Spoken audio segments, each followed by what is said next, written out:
जागरण exclusive दास्तान खौफ की।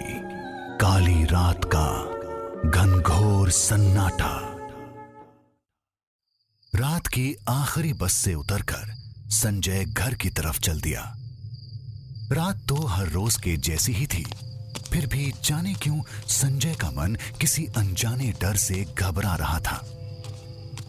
हर बढ़ते कदम के साथ उसे ऐसा लग रहा था कि कोई ना कोई उसका पीछा कर रहा है, जैसे कोई काला सा साया उसके पीछे पीछे चल रहा हो। ना चौकीदार के सड़क पर डंडा ठोकने और ना ही किसी जानवर की आवाज। काली रात का घनघोर सन्नाटा। सर्दी नहीं थी, पर फिर भी रह रहकर संजय के रोंगटे खड़े हो रहे थे। आज कुछ ज्यादा ही देर हो गई थी। दरअसल दोस्तों के साथ वो एक पिक्चर का रात का शो देखकर अकेला लौट रहा था। उसका घर बस स्टैंड से यही कोई 2 किलोमीटर दूर था। उसने हिम्मत करके घड़ी देखी तो रात के 12:50 हुए थे। उसने अपने कदम और तेज कर लिए। थोड़ी आगे जाकर वो अपने घर की ओर जाने वाली सड़क पर मुड़ने ही वाला था कि इतने में उसका पीछा कर रहा साया अचानक गायब हो गया और एक अजीब सा मंजर उसके सामने था।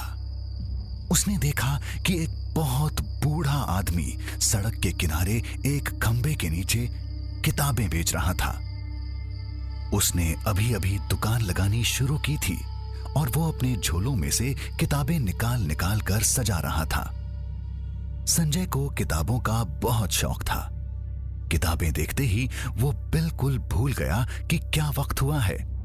वो सीधा उस बूढ़े के पास गया और बोला, ये आप इस समय दुकान क्यों लगा रहे हैं? पहले तो बूढ़े ने कोई जवाब नहीं दिया, पर जब एक बार फिर संजय ने जोर देकर पूछा तो उन्होंने कहा, मेरे ग्राहक इसी वक्त आते हैं, और वापस अपने काम में लग गया।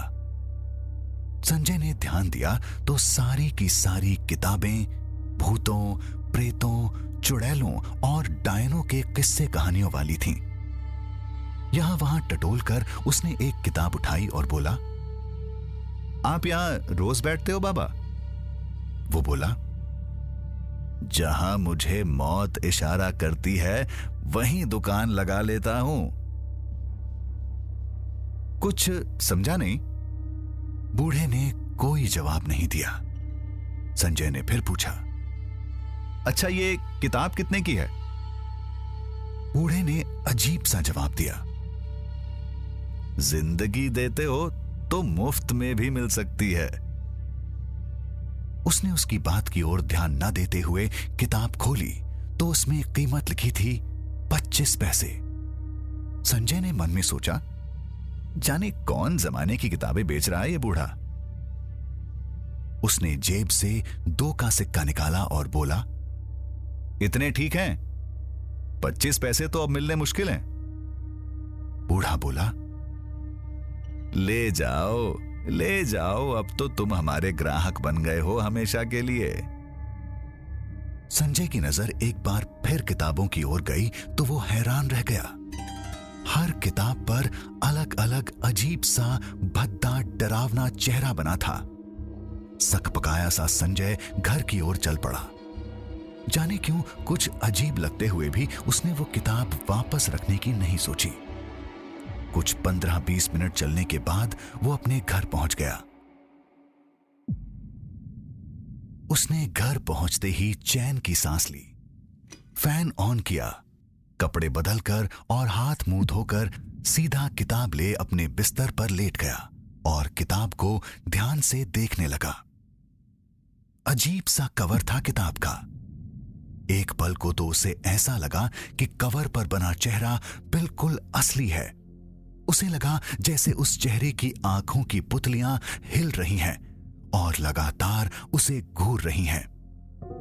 उसने किताब के कवर को थोड़ा बहुत घुमाया तो कवर में बना चेहरा भी कवर के साथ साथ घूम गया। पर कैसे भी घूमे कवर पर बने उस आदमी की आंखें जैसे उसी पर गड़ी हैं। उसके लिए उस किताब के कवर से नजरें हटाना मुश्किल हो रहा था। उसे लगा जैसे वो चेहरा उससे कुछ कहना चाहता है। अचानक उसे साफ साफ महसूस हुआ कि ये चेहरा सड़क पर बैठकर किताबें बेचने वाले उस बूढ़े का है। ये देखकर उसकी रूह कांप गई।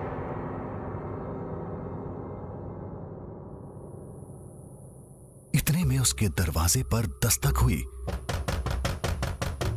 तो संजय का दिल धक से रह गया। इस समय आखिर कौन हो सकता है? एक पल को तो उसे लगा कि कुछ बहुत बुरा होने वाला है। उसके माथे पर पसीने की बूंदें साफ साफ चमक रही थीं। वो इतना डर गया था कि बिस्तर से हिल भी नहीं पा रहा था। उसने सोचा कि दरवाजा क्यों खोलूं? जो भी होगा फिर आ जाएगा। बाहर कोई लगातार लगभग 5 मिनट तक ऐसे ही दरवाजा खटखटाता रहा। फिर अचानक आवाज आनी बंद हो गई। संजय डर के मारे पसीने से तरबतर हो चुका था। उसकी हिम्मत नहीं हो रही थी कि दरवाजे की ओर मुड़कर देखे।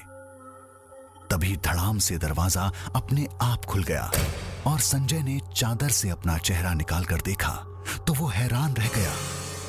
एक बहुत खूबसूरत जवान लड़की उसे अपने पास आने का इशारा कर रही थी। इतनी सुंदर लड़की तो शायद उसने सपने में भी नहीं देखी थी। उसे समझ नहीं आ रहा था कि ये क्या हो रहा है। वो लड़की लगातार उसे अपने पास आने का इशारा कर रही थी। जाने क्या जादू था उस लड़की में। संजय अपने बिस्तर से उठा और उसकी ओर खींचता चला गया। वो लगातार उस लड़की को घूरे जा रहा था। वो लड़की धीरे से संजय के पास आई और बोली, मेरा नाम मधु है। इसके बाद धीरे धीरे उसके माथे पर अपना हाथ फेरने लगी। संजय पूरी तरह से उसमें खो चुका था। वो खुद को इतना भूल गया था कि उसने अपना सर उसकी गोद में रखा और उसके चेहरे को निहारने लगा। संजय इसी मदहोशी में अपने बिस्तर पर आकर सो गया। मधु हाथ हिलाते हुए हवा में गायब हो गई और घर का दरवाजा अपने आप बंद हो गया। जब सुबह संजय उठा तो उसे रात की मदहोशी में यह समझ में नहीं आ रहा था कि मधु एक हवा थी, सपना था या सच था। इसी उधेड़-बुन में वो चाय बनाने के लिए किचन में पहुंचा, लेकिन जैसे ही उसकी नजर सामने लगे आईने पर पड़ी तो संजय हक्का बक्का रह गया। उसने देखा कि किचन में वो अकेला नहीं था। उसके पीछे खड़ी वही रात वाली लड़की उसे लगातार देख रही थी। संजय को प्यार भरी आंखों से देखती वो लड़की धीरे से उसके पास आई और बोली, वो बूढ़ा कोई आम किताब बेचने वाला नहीं, बल्कि एक भटकता प्रेत है जो जिंदा शरीरों से आत्माएं निकालकर उन्हें तरह तरह से परेशान करता है। मुझे वो 20 दिन पहले मार चुका है और मेरा इस्तेमाल तुम्हारे जैसे आम लोगों को फंसाने में करता है। मैं मरने के बाद भी उससे इतना डरती हूं कि उसकी बात को टाल नहीं पाती।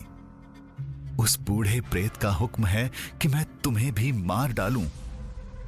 इसके पहले मैं कई लोगों की जान इसी तरह ले चुकी हूं, लेकिन तुमसे मिलने के बाद मुझे लगता है कि मैं अब तुम्हारे साथ ऐसा नहीं कर पाऊंगी। मेरी लाश पीछे वाली पहाड़ी के किनारे पड़ी है, जो अब तक तो सड़ गल चुकी होगी, लेकिन अगर तुम उसका अंतिम संस्कार करा दो तो मेरी आत्मा को मुक्ति मिल जाएगी और वो प्रेत भी मेरा कुछ नहीं कर पाएगा। इतना सुनते ही संजय डर के मारे कांप जाता है। उसे यकीन नहीं होता कि यह सब सच है।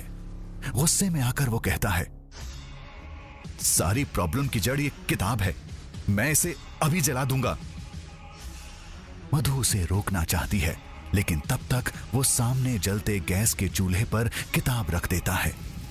जैसे ही किताब जलने लगती है, वो बूढ़ा जले हुए डरावने से चेहरे के साथ संजय के सामने आकर खड़ा हो जाता है। वो संजय पर झपटता है, संजय के गले को दबाते हुए उसे जोर से सामने की दीवार पर फेंक देता है। दीवार से टकराने के बाद संजय की एक जोरदार चीख निकलती है और नीचे गिरते ही उसकी आंखें बंद हो जाती हैं। बूढ़ा मधु से डरावनी सी आवाज में कहता है, मुझे नहीं पता था कि तुम मुझे धोखा दोगी, लेकिन तुम क्या समझती हो कि मैं तुम्हें मुक्त कर दूंगा? मैं तुम्हें नहीं छोड़ूंगा। अभी तो तुम्हें और भी कई जानें लेनी है। तुमने इसकी जान नहीं ली तो क्या हुआ? मैंने इसे मार डाला। इसके बाद बूढ़ा मधु को लेकर गायब हो जाता है। काफी देर बाद संजय को जब होश आता है तो वो सबसे पहले अपने कुछ दोस्तों को इकट्ठा करके उस काली पहाड़ी के पीछे पड़ी मधु की लाश का दाह संस्कार करवाता है। इससे मधु तो उस किताब वाले प्रेत के जाल से निकल जाती है, लेकिन संजय मधु की यादों के जाल से कभी नहीं निकल पाता।